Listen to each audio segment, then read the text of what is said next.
Bismillahirrahmanirrahim. Waltakum minkum ummatun yad'una ilal khairi wa ya'muruna bil ma'rufi wa yanhauna 'anil munkar. Assalamualaikum warahmatullahi wabarakatuh. Alhamdulillah wassalatu wassalamu ala rasulillah ma ba'd. Allah berfirman, wajahidu bi amwalikum wa anfusikum. Berjuanglah kalian, berjihadlah kalian melalui hartamu dan dirimu. Hampir semua ayat-ayat berjuangan dan pengorbanan itu dimulai dengan bi amwalikum, harta kalian, harta kalian. Saya mengajak secara praktis dan kami sudah buktikan. Rp1.000 itu bisa luar biasa dahsyat. Bisa beli mobil, bisa buat kuburan, ya, bisa membangun masjid. Uang 1.000. Mari kita satukan uang 1.000 kita. Nanti kami jemput di rekening ini, insya Allah bisa kita buat. Di rekening ini, insya Allah kita buat sebuah kekuatan umat dengan Rp1.000. Rp1.000 dahsyat. Saya mengajak, mari kita buktikan. Assalamualaikum warahmatullahi wabarakatuh. Ada kebiasaan-kebiasaan yang kadang-kadang kita sudah terbiasa, akhirnya kita tidak pakai lagi standar ilmu, cuma standar kebiasaan. Kebiasaan itu Pak bukan dalil. Seandainya kebiasaan itu menjadi ya cukup kebiasaan, maka tidak usah diturunkan Al-Quran. Ketika Allah Subhanahu wa taala mengatakan wa iza qila lahum ittabi'u ma anzalallah, ketika dikatakan pada mereka ikuti Quran, apa katakan jawaban mereka orang-orang para pengikut kebiasaan itu? Mereka mengatakan qalu bal nattabi ma wajadna alaihi aba'ana atau ma alfaina awalau kanu aba'hum la yaqiluna syai'a wa la yahtadun. Apakah kamu akan mengikuti nenek-nenek moyang Anda sementara Anda adalah orang yang tidak memahami? Itu satu, jemaah sekalian, prinsip dalam beramal adalah cek al-ilmu qabla al-amal wal qaul.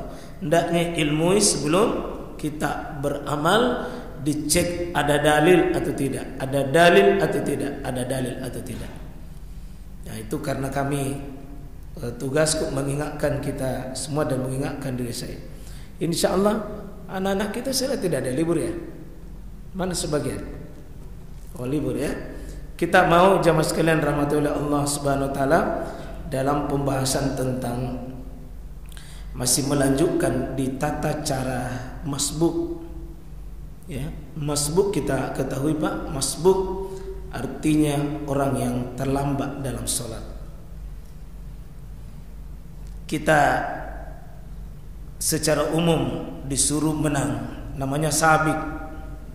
Fastabiqul khairat atau sabikun ila khairati biiznillah.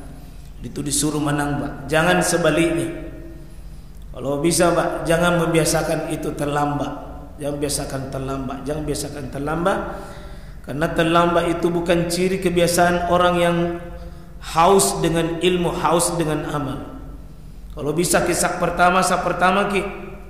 Kalau ada saf pertama baru Bapak berdiri saf kedua, itu sebuah kerugian Pak hakikatnya.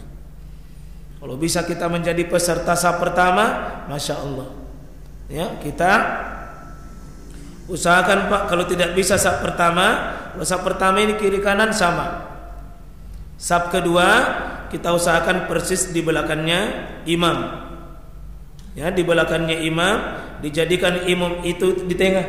Kalau imamnya di sini, berarti safnya dimulai dari sini, dia dianjurkan ke kanan. Hadis Sahih Ibnu Huzaimah, wa innallaha wa malaikatahu yusalluna fi saffi yamin. Sungguh Allah malaikatnya itu bersalawat berada di saf sebelah kanan. Disenangi saf sebelah kanan Pak. Karena itu dari kanan baru kiri. Dan tidak boleh membentuk saf ketiga kalau kiri ini belum full. Jadi dia tarik safnya begini Pak,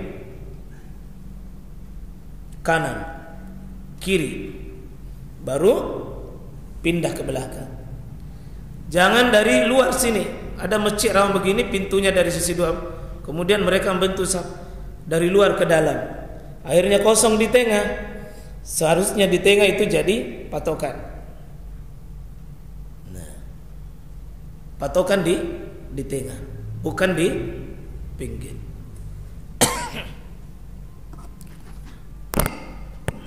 Jamaah sekalian rahmatullah Allah subhanahu wa ta'ala, ini beberapa aturan dalam hal masbuk.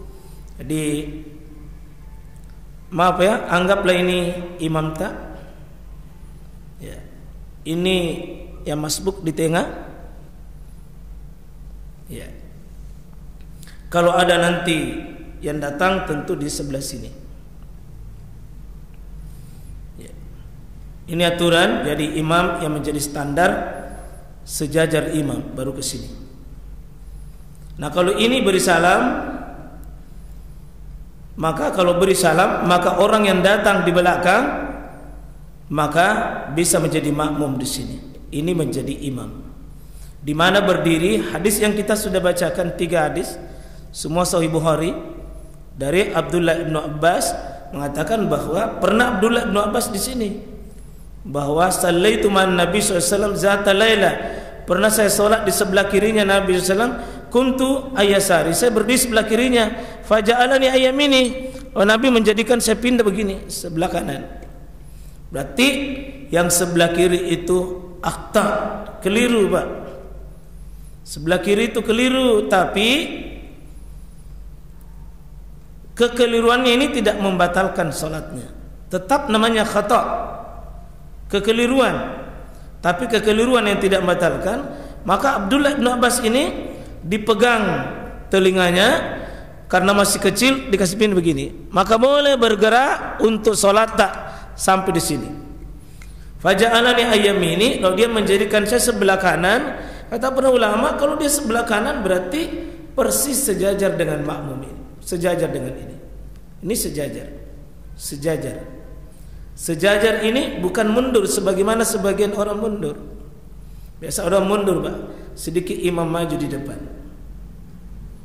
Nah, kalau Nabi menjadikan faja'alani ayyamini dan tidak ada kata tambahan wara'a, di kanan dan di belakang tidak ada. Dia cukup sebelah kanan. Siapa jadi imam? Ya sebelah sini. Siapa makmum di sini? Nah, kalau ada nanti makmum berikutnya, ya kalau ini maka boleh ditarik ke belakang. Boleh ditarik. Ini bisa ditarik dengan catatan ini yang berdiri. Ini karena patokannya imam, ini imam tak, ya kita berdiri sini. Tarik ini ke belakang. Bisa ditarik, bisa dikasih tahu mundur.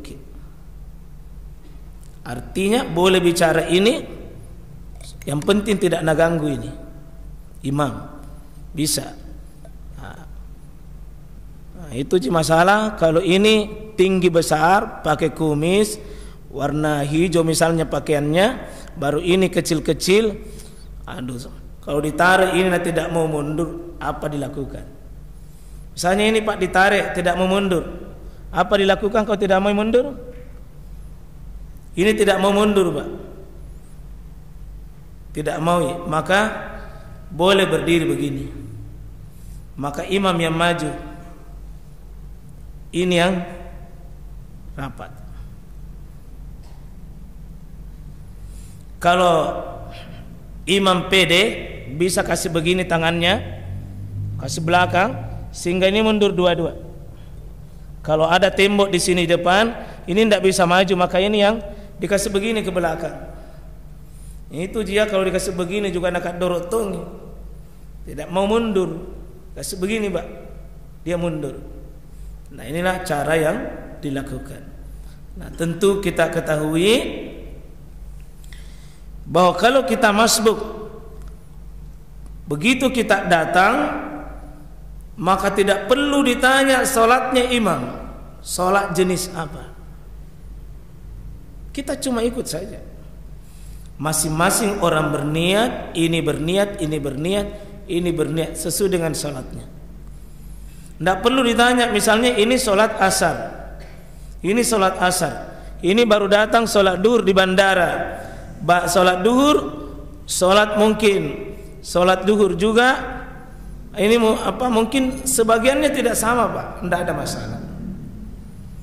Sekali lagi tidak perlu sama niatnya imam dengan niatnya makmum. Karena ada kondisi-kondisi tertentu, ya kalau ini salat wajib, ini salat sunnah, ini boleh salat wajib di belakangnya.